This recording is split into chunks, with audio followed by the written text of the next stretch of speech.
Good morning, everybody. I'm Marc Henderson from Laramide Resources, and I'm here with David Thomas, our new General Manager of Operations in the United States. We're a uranium development company with large, important development assets in the United States and Australia, and we're given the rise in the uranium price that we are now witnessing. We think it's time to now be moving towards development as rapidly as possible, and we're here today to talk to Crux and Merlin about that. Marc, thank you very much for the introduction. David, nice to meet you too. Laramide, it's the first introduction really that I've had to the company, so I'm really excited about learning more about your various projects that you've got on the go. You touched on a really key thing though, which in your introduction, which is that we've seen this uptrend in the uranium prices. And you were mentioning just before we started this interview formally, you said that the price when it kind of reached 65, everybody was like going, here we go, we're off into production. But now the price has come back to 45. Are you still committed to development? Has it affected the rate at which you deploy your teams? How are you dealing with the current price environment at the moment? No, great question, Merlin. So, and I've been pretty consistent. I've been on with Matt a number of times, and starting in the depths of the long bear market, that the companies that you probably are going to be interviewing now in the uranium space, they're what I call the survivor group. So all the real development projects in the uranium space basically mostly ended up in these set of public companies. There aren't very many of them. We think there's maybe 25 of them in total. And we really had to wait for the price signal to operate in order to, tell us at first that the bear market was over, and then we were going to get in a price environment where these projects make sense. Historically, and if you use things like the price that the American companies were trying to get when they were talking about government action around the uranium reserve and what have you, there was always a number like $65, and so that was kind of the magic number as it turned out. But our thesis was always that we would have this move off the bottom from 30 to 45.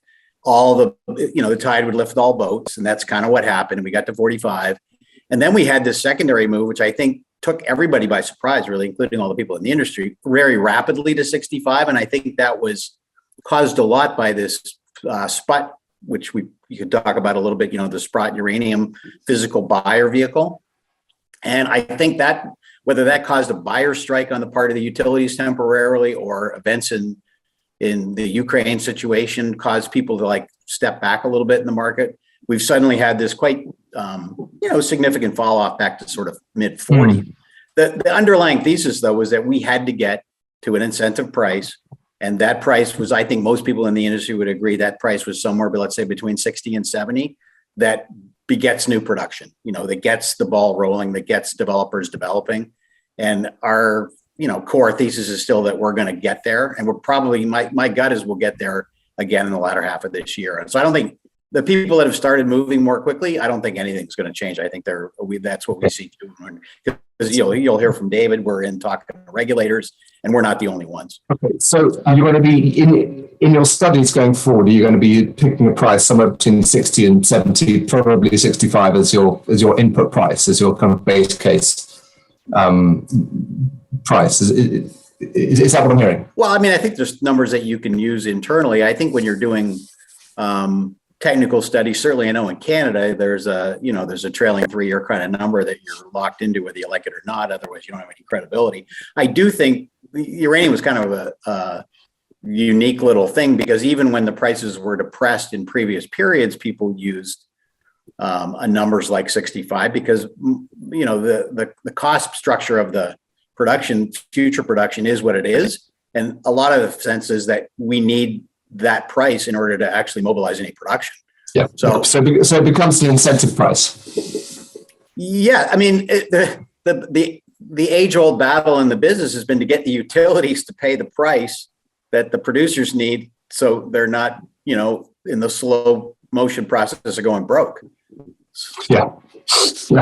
Okay. Now, I've had a look through your presentation, and on one of the slides there, you talk about kind of the value drivers for 2022, and you talk about exploration in Australia. You've got 2 projects in Australia, and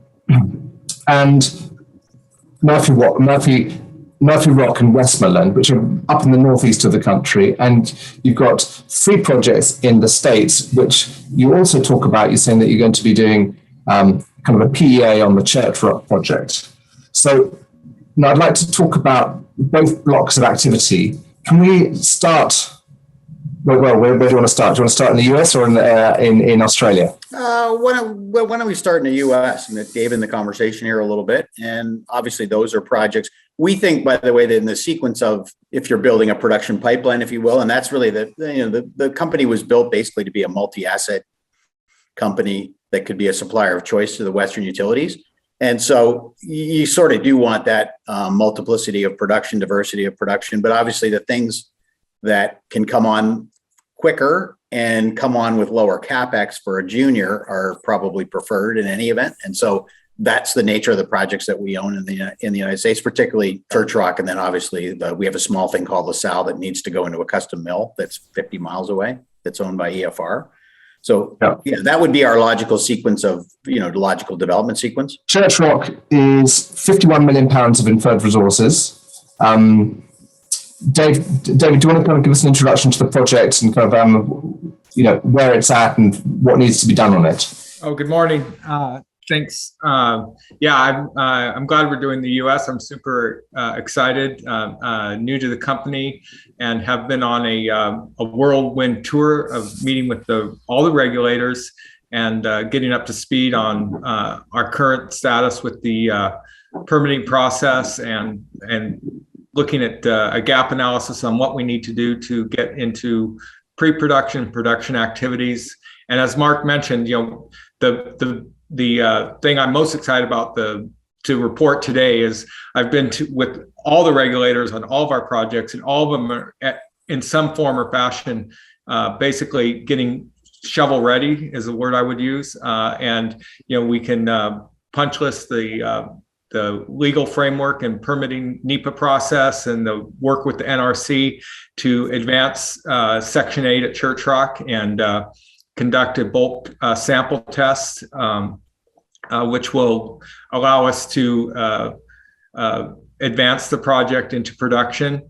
And as Marc also mentioned, up in Utah, we have the LaSalle project, and we've met with that federal agency is the BLM that is the lead agency there, and we're meeting with the state of Utah. But both, we have the green light from both permitting entities, and there was a lot of previous work, really solid work done.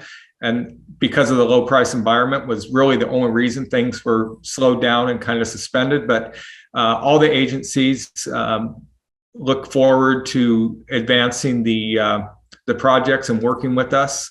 So that's a really positive thing. All the industry-wide, when we're talking with the regulators, they don't disclose exactly who they're talking to or what projects they're looking at, but we have been talking to our peers, and when we talk with the regulators, they're obviously in looking at projects near ours, which is building momentum with the regulators to say, like, the industry as a whole and the needs of the nation and the energy policy that's being supported and promoted now by the Department of Energy and others are all give us some wind in our sail as an industry and also as a company.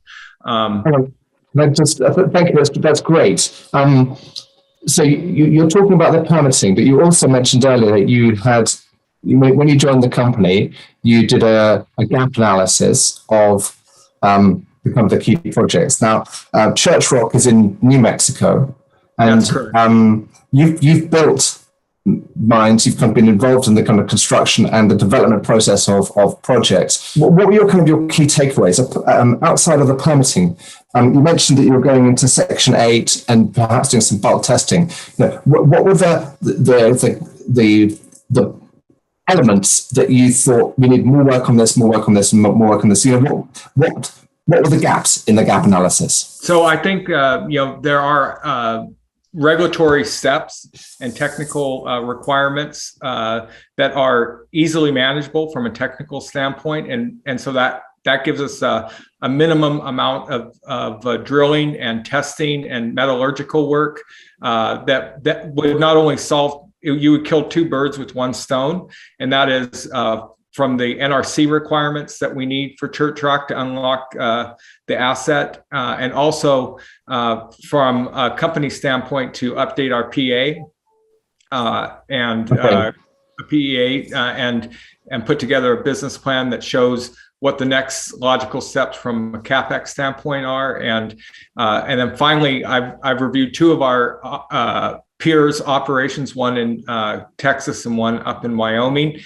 So to familiarize myself, to be honest, with the ISR process, and I've done a lot of big open pit mines, underground mines for other minerals, but I can tell you that from my standpoint and from meeting with the regulators, that ISR is a really exciting opportunity for the industry and for mining in general, and for our company to deploy a method by which has very low impact on the environment and very benign impact long term. And it's a very straightforward, clean looking operation. And from a technical standpoint, the processing plant, wherever it might be, we have a lot of options. So just everything that we see with the project from a technical standpoint and from a regulatory standpoint, it's all doable, very doable. Okay, so in situ recovery, it's a process that requires kind of testing. You've got to manage the flow underneath the ground. You're talking about a PEA. Is the plan to complete the PEA this year and then go into, typically resource companies go through a PEA, preliminary economic analysis, and they typically, the reason why it has to be called a PEA is because there's inferred material in that, and the level of costing isn't as exact as is needed to be to define your numbers down to a kind of a certain percentage. And also PEAs are typically what a project might be. And then the companies typically go on to do a pre-feasibility study, which tightens down the numbers more. And it also, it reduces it throws up a number of options of how to skin that particular cat. It's where the trade-off studies get done, and then you go through to the final engineering, your feasibility study, and then after that you go to front-end engineering design. So there's this kind of a well-established path, and I'm just trying to understand, why is it a PEA now? Why isn't it further advanced? Is it because you've got inferred resources, or what's the rationale behind this is going to be a PEA this year? Well, I think that the regulatory component requires us to do the bulk sample, and that bulk sample just unlocks that final step for us to issue a PEA.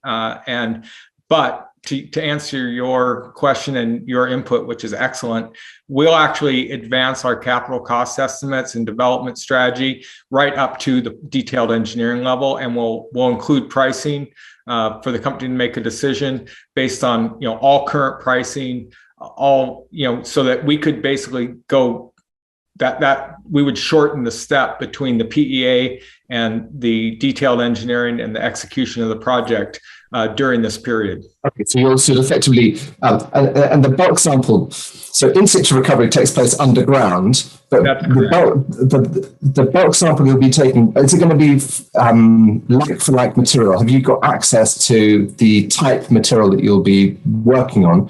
And presumably the bulk sample is so that you can do pilot scale test work using the same process? Yes, excellent question. And the answer is definitively yes. We are going to plan the bulk sample in a location that we could ultimately convert those drill holes into production when we get permission to advance the project. So, and we will also use a toll milling operation and take the resin to one of our peers that can process that for us on a not on bench scale, but on a actual demonstration of the resource, and we'll actually generate uranium yellow cake from the bulk tests, and it would allow us then to finalize the engineering inputs for our own processing facility at some point. So you're going to, the bulk sample is going to be gathered by doing large core drilling to get a selection of mineral resource samples from across the ore body. Yes, that's correct. Yes. Okay. And we'll choose a spot that ultimately, once the project's approved from a regulatory level and from the company standpoint, that those wells that we drill will not just be capped off. They'll actually be converted to full production wells once we have the full-scale production online. Why won't you be able to call this a pre-feasibility study? What's the element that keeps it in the PEA stage? Well, can I just answer? Because I just wanted to step back and there's kind of a historical quirk here, which is why we're at it. It's the right question. Why a PEA now? Why not just, if you've got such a great project, why don't you do something more advanced right out of the gate? We don't have an economic study around the project because the provenance of the data, we bought the asset. We used to be the royalty holder in this project, and this project used to have a crushing royalty on it, gross revenue royalty that was, one of these legacy things that was created in the first mining boom, where ultimately you could have an NSR that went up to like 15% or something like that, right? So you see some of these crazy things and you have to get rid of it. Anyway, what happened is we ended up buying out the project owner. The royalty got extinguished in the process. We got all the data. There's been 1.6 million feet of drilling. However, until we do some of our own work, we can't do any kind of economic study on it without drilling, let's say 10 holes. Suddenly, magically, the continuity issue goes away, and voila, you not only have a lot of inferred, but then you have a window and an opportunity to demonstrate what the economics look like. And so otherwise, everything we've been doing to say, this is what this project looks like, you sort of have to do it benchmarking off other things. Now, the previous owner did I don't know what they called it, study on Churchrock, just on Section 8. They had numbers and they had $20 cash cost and all this kind of thing. But also the secondary quirk on this is they were a US listed company, SEC filer. Nobody in the SEC has any reserves of anything. This used to be a real problem with the oil companies too, right? So when they had the shale revolution, they basically had to go to the SEC and say, listen, America's an energy superpower, but we got no reserves. And so that we have that kind of problem as well. So we're taking our Canadian, Australian mindset of what the investor analytical community expects. And you're 100% right. They want it, their sequence is give me a PEA, then give me more firmness around the economic numbers and the cost, especially now capital costs. And so I think what will happen is we'll do our first study and then we'll quickly accelerate to whatever the next level is, whether it's PFS or we go straight to FS off the back of this, what's effectively a well field test. Yeah, gotcha. Thank you. That's really helpful. Do you have access to all of the old core? How long ago was this thing drilled out? What shape is the data in? So I just had a firsthand look at all the data. So we have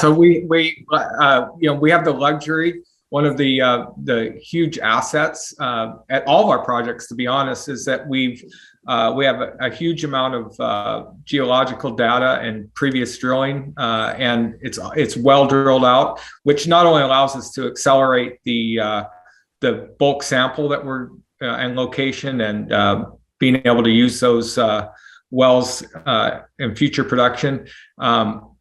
But we have a tremendous amount of, like Marc said, the studies, and we can really harness all the requirements and advance the project using that existing data. And just basically, we're just confirming it and making it our own.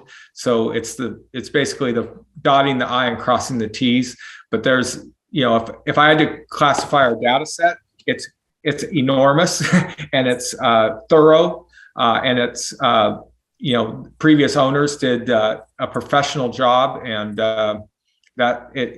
we're actually in this kind of pre-production stance and ready to, once we finish this bulk sample, we would be ready to move forward in my estimation. Is the core physically there? Can you actually go into the core shed and say, oh, look, this is where they drilled Section 8, and you can see the core from Section 8? We have seen that, yes, and the data, the database, and the NRC licensing, and all of that data has been peer reviewed and certified. That's all in very good shape, and that we're just ready to take the next steps. And we want to do it, as Marc said, we want to do it logically so that investors see that we followed a path that is proven in other provinces. Okay, good. Now, I won't. I promise I won't tease you too much on or torture you with geological questions. But some of the one or two of the other North American ISR producers have gone down the acid route because acid leach gets a slightly better recovery rate when there isn't a carbonate buffering or kind of neutralizing the acid in the rock. So my question is, are you sure that alkali leach is the way to go here because of the characteristics of the geology in the region, or are you going to test the acid leach as well, or are you just going to stick with the alkali leach? It'll be confirmatory, but the outcome is highly likely that, the typical, we won't need any kind of acid leach at this. This is, it's a thick zone. It's easily recoverable. It has good grade, and we have lots of pounds. So again, we have all the wind in our sail. We just need to prove that to ourselves, and it also ticks a box to unlock the project with the regulators. Okay, great. So, and can you give me a timeline on the PEA? How's the regulatory, how's the permitting environment going to allow you to get the drill rig on site, to get the bulk samples out, to get the test work done, and then at the end of that, the interpretation and the report filed? So my report to you and to Marc would be that, we're currently with our technical experts and consultants doing the final design and the work plan for that. Once we prepare that, which is imminent, we'll present that to Marc, the board, and get the green light. And there's really, because it's on Section 8 is private land, and we have the NRC authorities. It's just a matter of mobilizing a rig and getting materials purchased and executing the bulk sample. I don't think we're going into it with clear eyes that, the U.S. is experiencing supply chain issues. There's inflation. So that's the reason, I'm duty bound to report to Marc, what the updated costs are for that sample, and also the updated capital costs, because the studies that were done previously, although they're incredibly thorough, and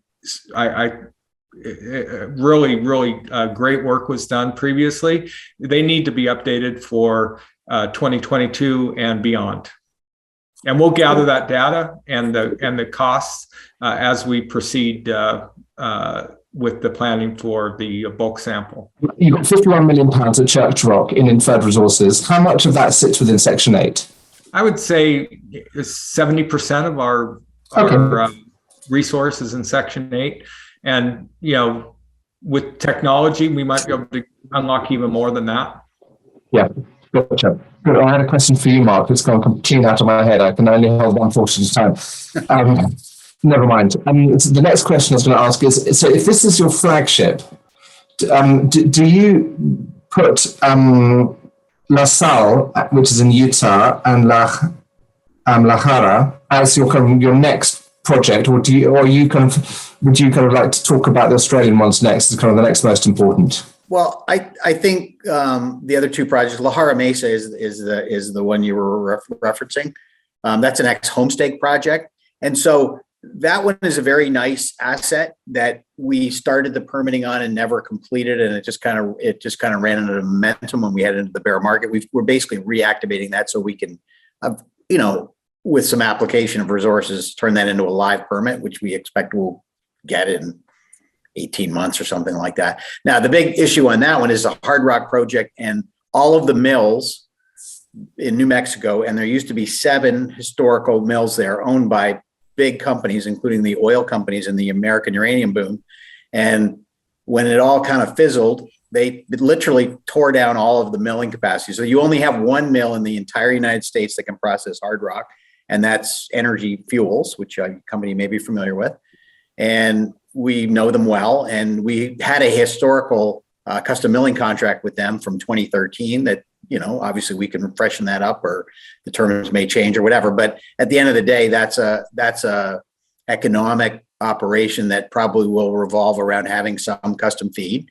And so that's really more of an economic question as to when conditions get right. And that's definitely, I would say that's your $65 number, maybe the base floor price number that you're going to see before you see meaningful hard rock American production, just because of the cost structure there. But it has a benefit in that it's very low capex, because the previous owner drove at it right to the face of the ore body. And so, it's basically a small little satellite operation that can feed this plant and would get us into production quickly. And we have the initial permit for that, which was a bulk sample permit that, eventually morphs into a full-time permit. But we don't even have a 43-101 resource on it.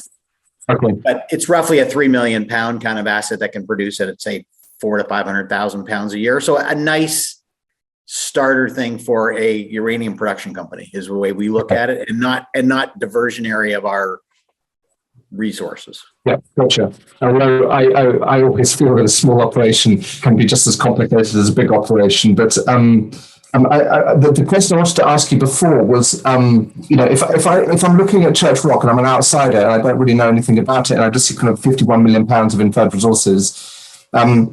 You said there's an economic study, their previous economic studies. Are they publicly available? Are they in circulation? Have you quoted them? Is there anything that you can use in your marketing materials? I'm sure if you were dogged enough at researching, Edgar or whatever the CEDAR equivalent in the United States is with previous. So it was owned by a company called URI, which became a company called Westwater, which is still around. They got rid of all of their uranium assets. They sold, but they didn't sell to us, to Encore. That's the guts of what's in Encore, is all those projects that URI used to own, including they have some ISR in Texas, et cetera. And at some point in their SEC filings or what have you, they would have made this public. But that could be, the last boom was 15 years ago, right? So and they got the NRC license dates to 2010. Have you looked at that report? Have you seen their old economic studies? Yeah, of course. Yeah, no. Well, and also there's kind of a rule of thumb. Like, you asked the right question, which is, can you recover the stuff? And historically in ISR, high recoveries are considered like 70%. And our stuff is like right up there with that kind of thing with alkaline. And, obviously having more of it and, more pounds per well, really it's a pounds per well thing, which really goes back to how good is your ore body? How wide is it? How thick is it? How much grade is there in it? And so all of those things with respect to Churchrock, anybody in the business knows that's the one I want to own, because it's got all those things going for it. We think, as far as a geological thing, it's the best asset in the United States, not owned by Cameco, right? I mean, Cameco basically came in later and developed Wyoming, and Wyoming developed as a uranium state well after New Mexico. New Mexico was the bedrock of all the American production for really about 20 years. I mean, for 20 years, they produced between, I think it's 12 and 19 million pounds a year. And that's where all those 7 mills came from. There were underground mines. There was the beginnings of ISR, et cetera, et cetera. Okay, interesting. I would add one thing is, as I've been out with our peers and looked at the ISR technology that exists in the United States and seen best practices and spoke with the technical teams from our peers, all of them are jealous of our Churchrock asset, and I don't blame them. It's a very well thought out project. It has great resource. It's, as Marc said, it's we're going to confirm the recovery, but all indications are that it's probably the flagship. Besides that, it's our project. It's probably the flagship ISR project ready to go in the States. So that's a good position to be in. Great. And Marc, what's the kind of the budget you're at the board level you're allocating to Churchrock this year? Well, I think that's kind of a fluid question, just because, as Dave mentioned earlier, our thinking has evolved from maybe we just go in and drill some, what you would consider to be like historical drill holes type things, which would have been a sub-$1 million kind of number to maybe this can turn into a well field test, which gives you a lot more meaningful information. And that would be a bigger number. But I mean, I don't think it's more than like a 3X type number.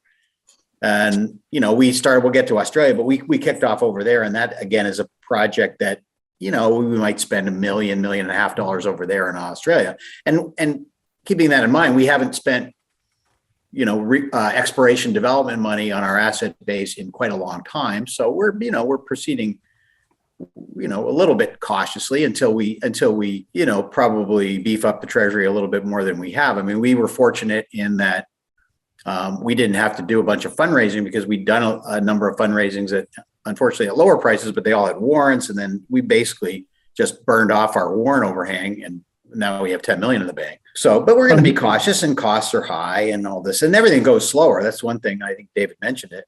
And, we're seeing the same thing in Australia in terms of availability of resources, including, drills and people and all that sort of thing. Yeah. Survival is key. You mentioned the uranium survivors. We don't want to fall at the last. And what might be the trigger on making that decision as to whether kind of you would want to go for a full well field kind of test or not? Is that really is it going to come down to a price move in uranium? No. I think this was I think when David got involved and we started getting a real hard look, and we, all the whole group got together and said, what's the best way forward now? We think we have the environment now to get serious, and let's move. What are the best things to do? And I think this just kind of comes out. It's an evolution of that dialogue that happened internally about, what's the best way to move the project forward. So no, I don't think that project is such that if we could move forward on it, demonstrate that we're moving forward on it, demonstrate a economic study around it, which we otherwise just have to kind of speculate around, or people have to go get, they have to triangulate things from other things to piece together what it really is. I think we get a valuation bump, and I think people would be very, very happy to be funding it, at a high level. I mean, ultimately, we even get to the capex on this, and you've seen, because you've talked to other ISR folks and everything else. The rules of thumb, the capex on these projects is typically not high because the nature of what you're doing, it's just a well field, and you're I call it mining. You're mining water. From my standpoint, you asked a good question earlier. Is like, what's the trigger price? And from my experience and being transparent with the company on the owner side, is we need to have a band of that. So it's not a price; it's a variety of pricing. And when we develop the test, the bulk test, I will include the minimal bulk test that gets us the minimum amount of information that we need to satisfy the regulators and ourselves, but also a case that involves some pre-investment.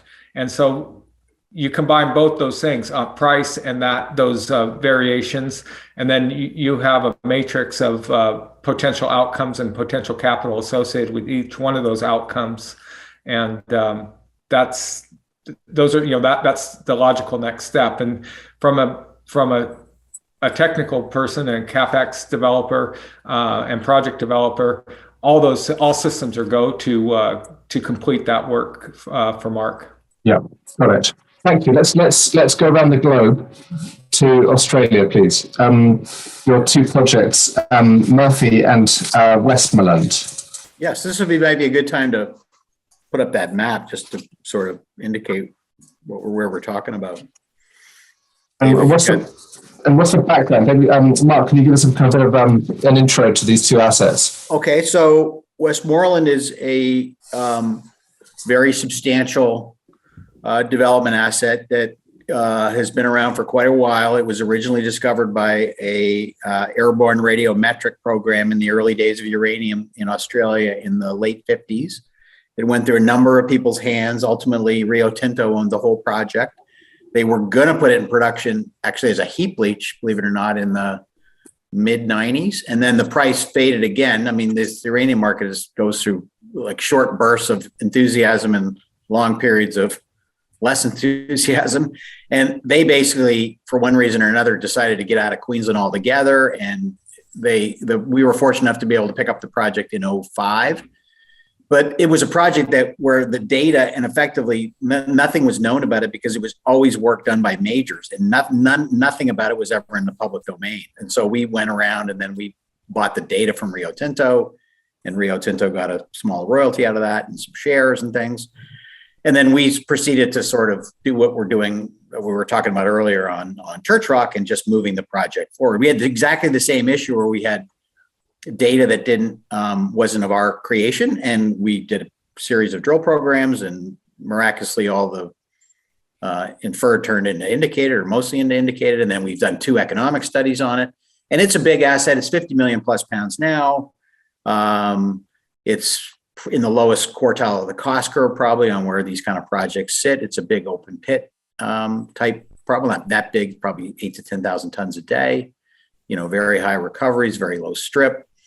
But the scale of it is what's interesting, and I think will be interesting in the utilities, because it's probably around a 5 million pound a year producer versus, say, what we were talking about earlier at Churchrock, where you're starting probably at a number like 1 million pounds a year, ultimately going up in phases to 3. So that's attractive to the utilities because they can basically take a contractual piece of it and get a meaningful amount of their kind of supply needs met and what have you. So it would be a top 10, just probably number 9 or number 10 size uranium mine in the world if it were to come online as per the documents that are out there. The last one being 2016 was a scoping study done by Lycopodium. And so, we did a lot of work on it. We've done a lot of drilling. We've probably spent $40 or $50 million on it. We really don't need to know anything more about it or really make it any bigger, but we think it benefits from that. I mean, if the whole term world class gets overused, but obviously these assets that are world class get more attention than those that aren't. One of the things we did, and you can see from this map, is all of our Westmoreland tenements are all in Queensland. And then we were starting to fool around back then, taking on a bit of ground in the Northern Territory. And then we basically realized that Rio Tinto had this enormous slug of ground that they'd never done anything with. They'd never had to advance it because of kind of a quirk of the Aussie tenement system, where they were actually allowed to sit on this very prospective thing for decades. And on Westmoreland or on Murphy? On Murphy. And so Murphy was obviously very prospective. We don't have the geology on this, but if you saw the geology, you'd realize the geology basically trends over into the territory, and any extensions or anything interesting, or it's even a bunch of cluster of new deposits. Obviously, that's very prospective. We effectively said, hey, we can own the district. Let's figure out a way to tie up the whole district, and we control it effectively. So we originally did a JV with them. We took a number of steps towards completing the JV, and then they sort of said, you know what, maybe we're not as interested in uranium maybe as we once were, and also that you folks are good at dealing with all the stuff on the ground. Why don't you take it from here? And so we bought them out, but they have a back end. So the only quirk in their deal we have with them is that they have a back end on $1 billion discovery on Murphy. So, Dave, can you just point with your mouse, just because it's only recently become apparent to me that there's the state line between Northern Territories and Queensland. So see this. Can you see my pointer? Got it. This is Queensland, and this is the Northern Territory here. Yeah, and so the 3 licenses on the left. Those 3 ones are north-south, stack north-south. That's the Murphy project. Yes, that's correct. And so in Westmoreland, from my notes, it looks as if you've got 52 million pounds kind of combined across all those resources. Where's the bulk of where the bulk of those resources sit? Yeah, so the bulk of the resources at Westmoreland are in you can see the bars with the 3 names in them. Red Tree is the biggest deposit. I would think that has probably more than half the resource. And then you have these 2 other deposits, Janagana and Warrabagoo, and they have some resource. And then there's this other target area that we have previously done work on. We know there's some resource there called Long Pocket, or it's also been called Sioux Out Camp. And that we did some work on. We've obviously got results that were interesting back from 10 years ago or something. That can turn into a satellite deposit of some magnitude with more drilling. It basically just, I think we drilled it last in 2012, and the Fukushima happened in 2011. And after a while, everyone in the business realized this is not a short time in the penalty box, and it dragged on a lot longer than we thought. So it's a place where you immediately go back to. We can that program there that we plan to do is going to be more of an infill drilling thing, trying to let's boost up the resource, because if we can take the resource globally at Westmoreland from 50 to some number north of 60, who knows?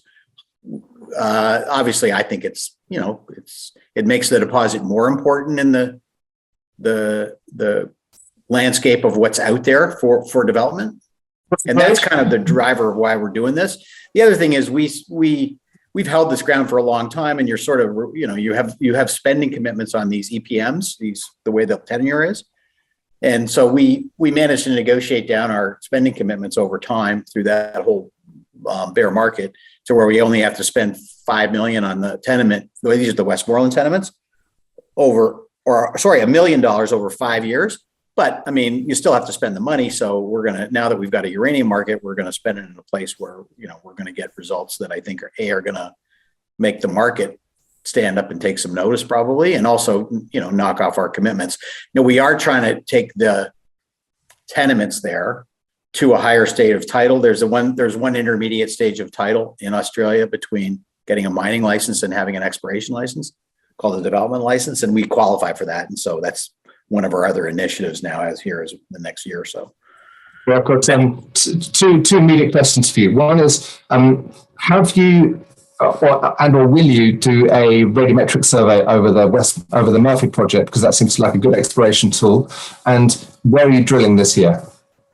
I think there has been some radiometric stuff done over the territory, and I think we have that data. We spent most of our earlier stage money. This is when we were meeting our JV commitment with Rio. We did a bunch of airborne geophysics, and so we have all those, and we have obviously some interesting targets. And then the first program that we did after we took out Rio, and I think we completed that deal in 2019 or 2020. And then we had, COVID landed, and COVID in Australia was very challenging for anybody doing anything. And because of the nature of where this ground is, there's you need pre-clearance and everything you're doing with your Aboriginal group. There's an Aboriginal agreement around everything you're doing that underpins everything. And so, but it's a time-consuming process and stuff.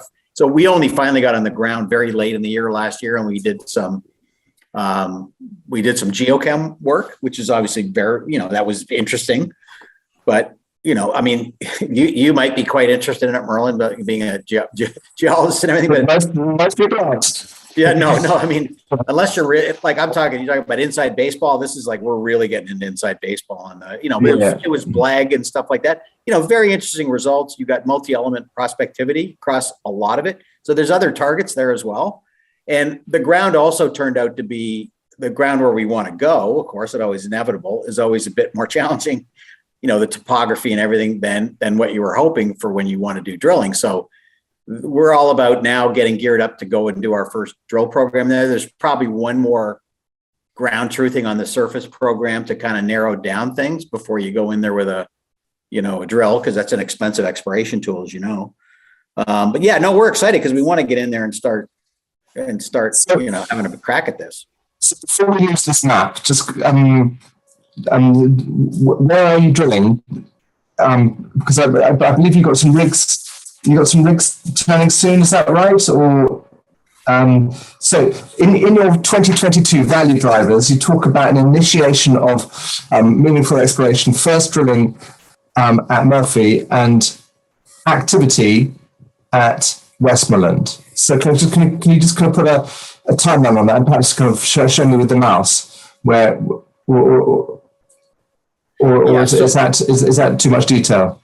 No. So we didn't talk that slide deck that you're referring to doesn't include the most recent information. Was this news release that came out yesterday that says actually we are drilling, we've started. we started at Westmoreland. It was just because of the logistics, the way everything worked out and everything, and the sequence of the programs and the approvals.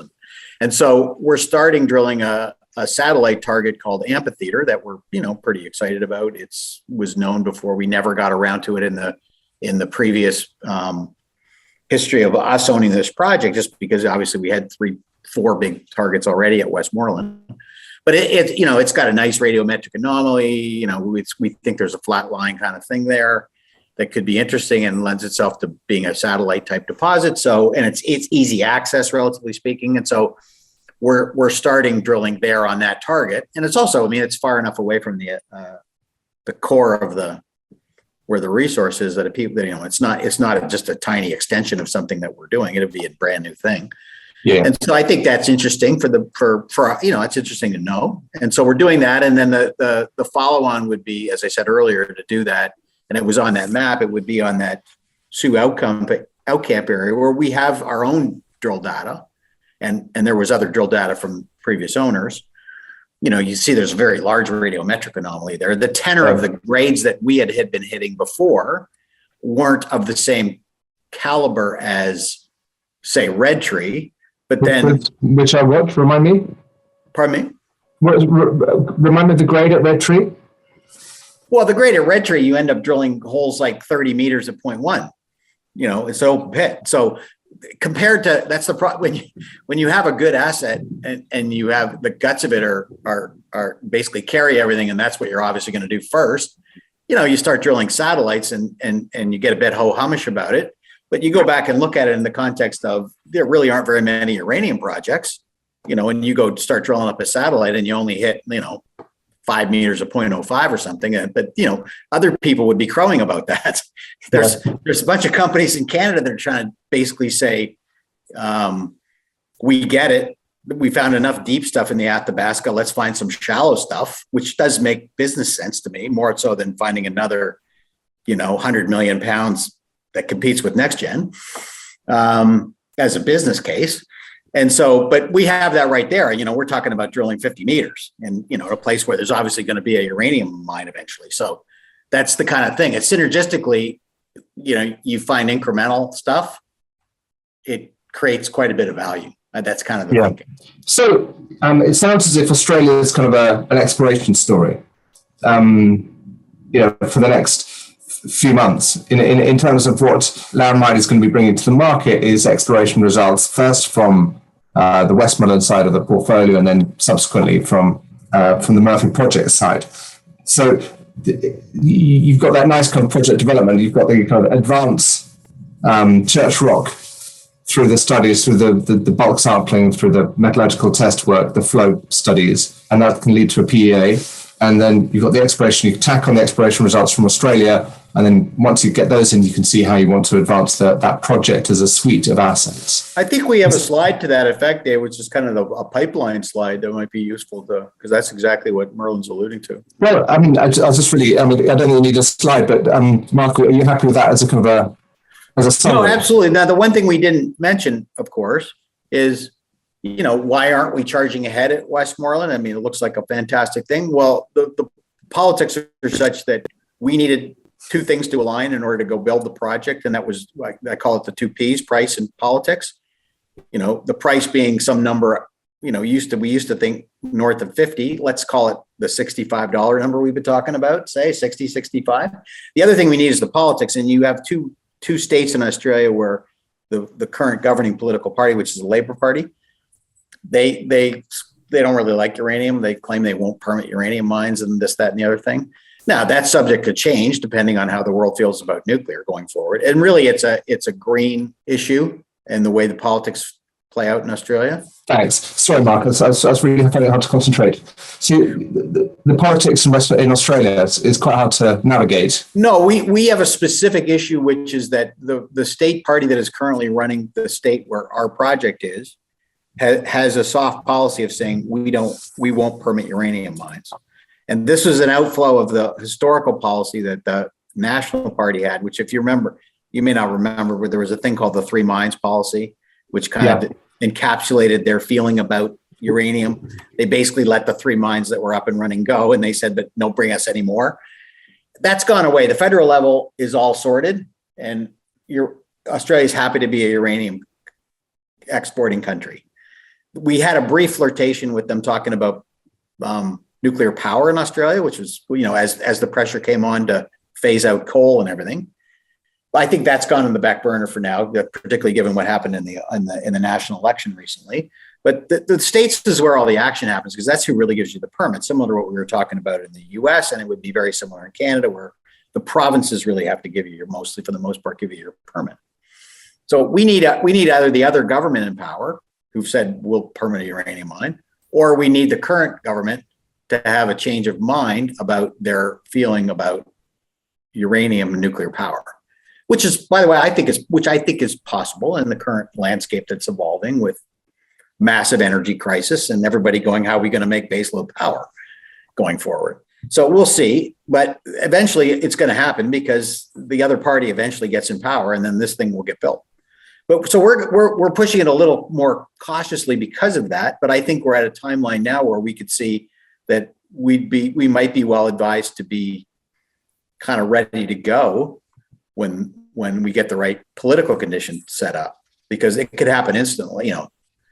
It could happen. It'll happen on a change of power, which is what happened the last time. We had a window of time between 2012 and 2015 when you could have built Westmoreland. But the other side of the two P's wasn't there, which was the price. So you need both of those two P's to be there, price and politics. Now, there could be something to be said for having a study ready, so that not just so that you're ready when the policy does change, but also to influence policy. Because if you can go to the state government with a robust technical study at an advanced stage of development, which says, by the way, this is the tax generation, this is the power generation, this is the carbon dioxide that we're going to save, this is the lives we're going to save, these are the jobs we're going to create, and what we're going to do for your economy. It's much harder for them to be irrational in the face of overwhelming rational evidence. But we can always be disappointed by politicians, I guess. No, but I very much agree with what you're thinking there. And obviously when the price was $25, you can't go to them and say, we got this fabulous thing, but we need $65 or $60. So I do think it sets up that dynamic, and I think we're well served by trying to do that. Now, we couldn't really go to the government, if you will, or certainly I couldn't, because for the best part of 2 years, Australians couldn't fly into Australia. So things are only now in the last few months opening up. So part of what we're doing with reactivating the project is partly designed to eventually be able to have that optionality on going to them and saying, listen, where are we at? And this is what's happening, and this is the project. And obviously if the project looks like it could get quite a bit bigger, that's interesting for them presumably as well. And the other thing we have is obviously we have a thing in the territory. That was part of the motivation of what if we find 50 million pounds of the territory? And because the territory will say, how fast can you build it? Northern Territory. Northern Territory, yeah. Yeah. Okay, great. Well, you say you might have the radiometric data for the Murphy project in Northern Territories. I would love to see that if it's in the state to be public and included in your future marketing materials. And if it throws out some shocking great radiometric anomalies, I'm sure that'd be a useful tool for you. Well, we know there's a little deposit in there that we know about that was small, but obviously close to the surface. And I think that some of that radiometric data informed the geophysics as well, where we tended to concentrate the geophysics. So yeah, I think you're a geoscientist, so that there's this progression from taking a huge piece of land and trying to winnow it down to when you can put a drill hole on it. Yeah, it is a long process, and you got to do it deliberately. And we're just working our way through all that. So I'm excited. Obviously, that the public doesn't really care much until you get a drill hole in there, and they mostly don't care until you hit something. Good. Well, thank you so much. I mean, every time I do an interview with a company, I learn so much about the company just from speaking to the executives. And thank you very much for spending the time with me. I hope that in the process of explaining it to me, we'll be able to showcase it to a much wider audience. And I very much look forward to seeing the results from the work at Churchrock, the bulk samples, eventually the PEA, permitting, And there's the exploration geologist in me that wants to see good results out of Northern Australia, and then put that in the lens or through the lens of the political situation as well. Well, thank you very much. Thanks for the opportunity, Merlin. We'll talk again. Yeah, and we look forward to reporting the results. Obviously, we're excited to be back drilling. Great. Yeah, thanks for your time, and as excited as I am about all the domestic assets, I keep sticking my fingers in Australia also, and I'm grateful that Marc lets me do that. But I'm eager to help advance that once these exploration programs come to fruition, and we believe we'll have every bit of success that we've planned, and maybe more, as Marc alluded to. Great. Well, I look forward to seeing the results, and hopefully that will translate into share price action as well. We hope so. Thank you. Thanks again, Merle. Cheerio. Take care. Have a great day.